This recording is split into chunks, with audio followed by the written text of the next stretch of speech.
Buta ijo gagah perkasa. Apa wis sing jalma menungso sing ora geter nalikane adep adu arep karo sing jenenge aku. Aja meneh kowe, Gong. Kepiye? Aku. Buta ijo. Babar pisan. Ora duweni wedi nalikane semono wis tau tanding karo sing jenenge poros kesohor-sohor ngelmune. Buta ijo, kepiye?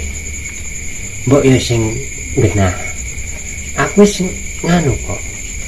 Wis tak wae peringatan. Yen kowe kepengin apik-apik wae.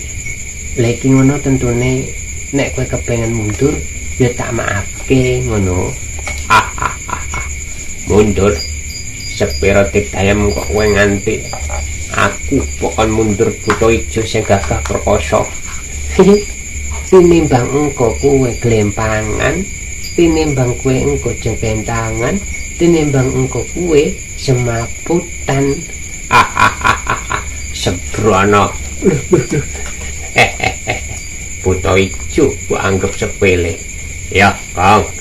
Yen ke pancing sekti daya ning luar biasa. Tanpa anak ajiku itu. Ya.